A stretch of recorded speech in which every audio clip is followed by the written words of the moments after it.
이 이야기는 며느리들의 경험담이나 사연을 바탕으로 만들어진 글로 사실이 아닌 허구일 수 있습니다.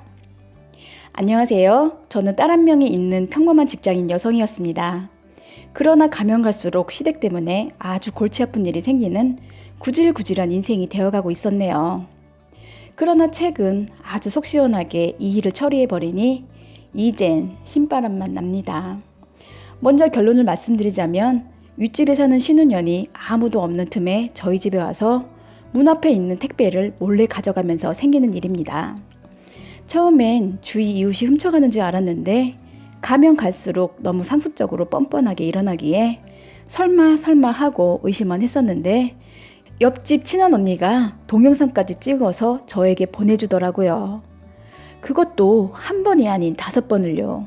저희 집은 지은 지 오래된 통로식 아파트인데 옆집 언니는 주부이자 취미가 게임이어서 오전엔 집안일이 끝나면 방에 들어가 컴퓨터에 앉는 사람입니다.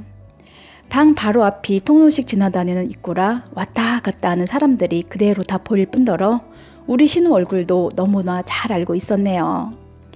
옆집 언니 말로는 우리 신우가 하루에도 몇 번씩 저희 집을 수시로 들락날락거리기에 제가 비밀번호를 알려준 지 알고 처음엔 대수롭게 생각 안 했었답니다.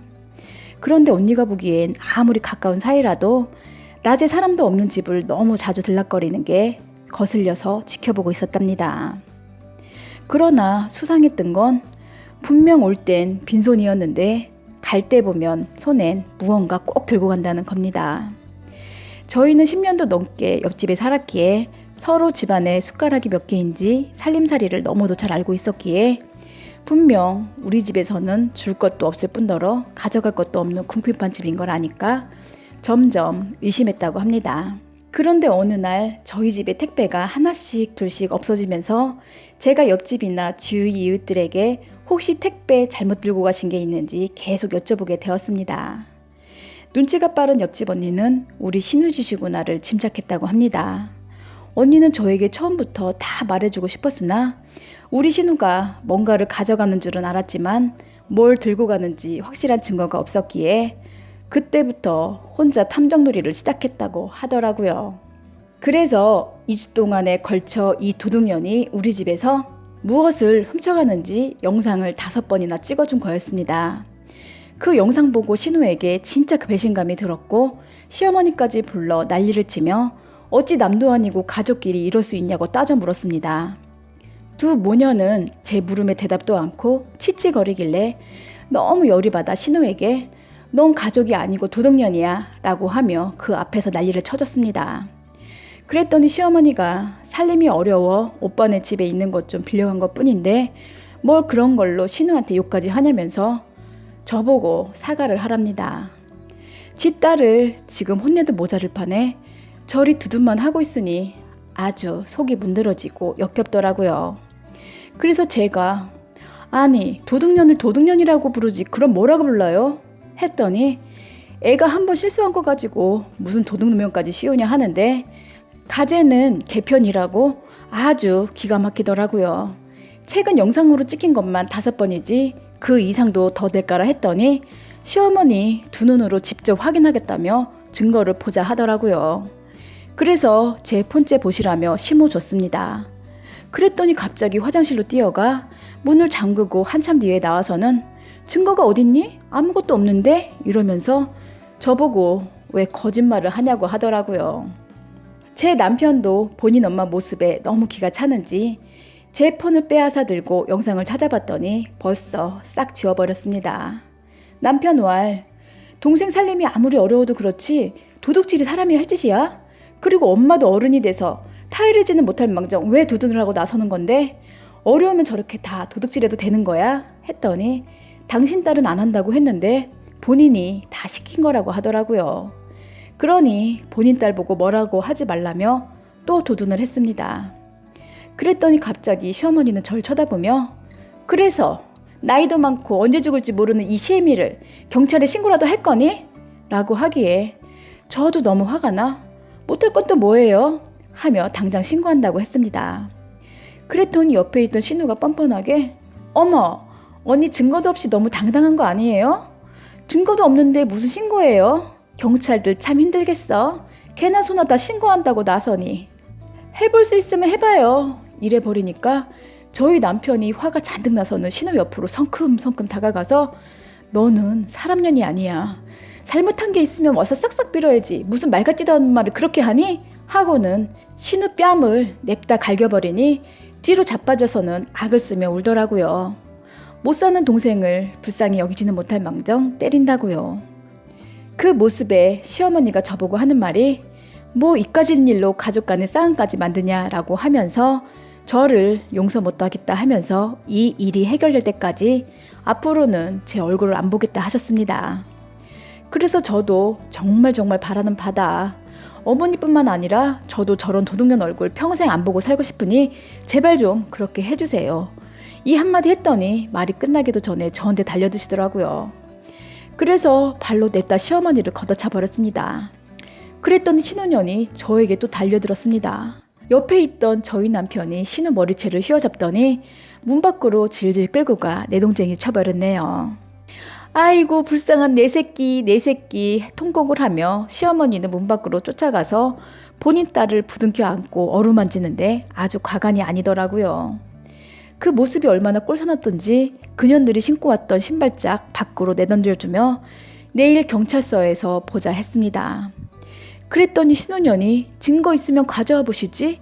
무식해서 법도 모르나 본데 대한민국 법이 너 같은 거한테 내가 질 만큼 호락호락하지 않아. 그리고 아무리 그래도 팔은 안으로 굽는다고 우리 오빠가 나 감방가게 가만두겠어? 당신은 남이지만 우리 오빠는 내 핏줄이야 핏줄. 핥으면 해봐. 이러며 저를 약을 팔짝 올리더니 지 엄마랑 욕까지 한바탕 하고는 가버리더라고요. 진짜 제가 살면서 이런 험한 꼴을 처음 당해봅니다. 시누이도 시누이지만 어찌 시어머니까지 나이값도 못하시고 자식의 잘못됨을 가르치지 않고 저렇게 두둔만 한단 말입니까? 도둑질이고 뭐고 나쁜 짓은 처음이 어렵지. 두 번째부터는 쉬운 법이라고 저대로 뒀다간 또 뭔 일을 만들까 걱정이 되었습니다. 두 모녀가 가고 넋놓고 앉아있는데 누군가 문을 두드려 밖에 나가보니 옆집 언니였습니다. 시댁 두 모녀가 얼마나 악을 쓰고 소리를 지르는지 듣고 싶지 않아도 밖에서 다 들었다고 하네요. 그러더니 저보고 증거만 있으면 진짜 경찰서에 신고하고 싶냐고 물어보더라고요. 그래서 그렇다고 하니까 USB를 주면서 혹시나 싶어 버리지 않고 여기 다 보관해 놨으니까 경찰서에 가서 콩밥 좀 먹이라고 합니다. 그날 밤 남편에게 어찌할 거냐고 물어보니 신우년 말대로 그래도 핏줄이라고 며칠 더 두고 보던지 지금까지 가져간 무풀값만 받으면 안 되겠냐 하며 우물쭈물 거리기만 했습니다. 그 모습에 남편도 믿으면 안 되겠다 싶어 저 그 다음날 바로 경찰서 가서 절도죄로 신고 접수했습니다. 남편에겐 가족일지 몰라도 저한텐 그 사람들은 그냥 도둑년들이었지 결코 가족이 아니었거든요. 사실 이번에 제가 이렇게 더 열을 내는 이유는 이 일이 전부가 아니고 얼마 전에 저희 남편이 결혼 5주년 때 $3,000짜리 금팔찌를 해준 적이 있었습니다. 그때가 명절쯤이라 시댁에서 일을 다 마치고 잠깐 쉴 겸 낮잠을 자고 있는데 누군가 제 팔을 만지는 느낌이 들었습니다. 그래서 눈을 뜨니까 신우가 제 팔목에 있던 팔찌를 풀려다 소스라치게 깜짝 놀라서는 말도 안 되는 변명을 하다가 뛰쳐나간 적이 있었습니다. 그때는 확실한 물증이 없었기에 남편에게 얘기하니 설마 이랬고 신우한테 왜 그랬냐고 하니까 그냥 한번 만져보려고 했을 뿐이라 변명하기에 증거가 없으니 찜찜했지만 그냥 넘어갔습니다. 그러나 사람이 감이라는 게 있잖아요. 그날 신우 행동이 뭔가 석연치 않았고 또 그냥 만져보는 거랑은 완전히 다르다는 것을 말입니다. 하여튼 얼마 전에 이런 일도 있었고 이번 택배일까지 겹치며 너무 괘씸해서 증거를 제출하고 신고해 버렸습니다.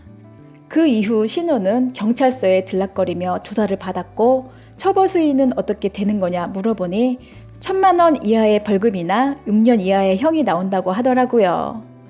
처음엔 기고만장했던 신우, 제가 물러설 기색이 없다는 걸 알아버리더니 시어머니랑 둘이 불이 나게 저희 집에 드나들면서 그제서야 미안하다, 취소해달라, 살려달라 하더라고요.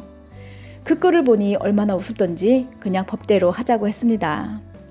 그러나 남편이 이제 그만하고 제발 한 번만 봐달라기에 남편이 불쌍해 그러자 하며 경찰서에 갔는데 제가 이 사건의 신고를 취소하더라도 사건이 종결되지 않아 형사처분을 면할 수가 없다고 하더라고요.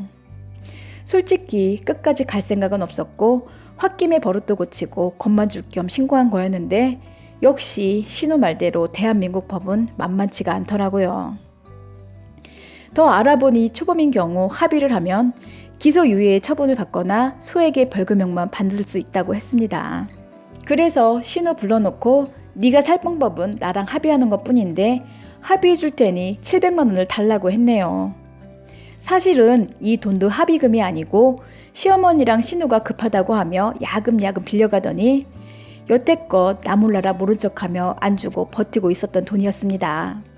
그래서 포기하고 있었는데 이왕 이렇게 된 김에 이자까지 다 받기로 마음먹었네요. 처음에 신우는 제가 봐줄 줄 알았는지 그냥 감방 들어간다 버티더니 나중에 날짜가 다가오니 저보고 50만 원의 합의를 보자고 하더라고요. 그래서 저도 700만 원 아니면 합의 안 해줄 거니 그냥 감방가 썩으라 질러놨더니 결국 제 계좌로 700만 원을 넣어놨습니다. 이 모녀들은 끝까지 못 믿을 인간들이어서 이 돈에 대한 각서를 쓰며 합의금 겸 빌린 돈 갚은 거니까 다시 달라고 할 시 합의 취소하겠다 하니 그제서야 사인을 해줬습니다. 이 돈 저는 정당하게 받은 거니 다시 돌려주는 일은 없을 거고 나의 은인 옆집 언니에게 맛있는 거나 많이 사줘야겠네요. 앞으로는 좀도둑 들지 않게 문단속도 잘하고 말입니다. 오늘도 끝까지 들어주셔서 고맙습니다.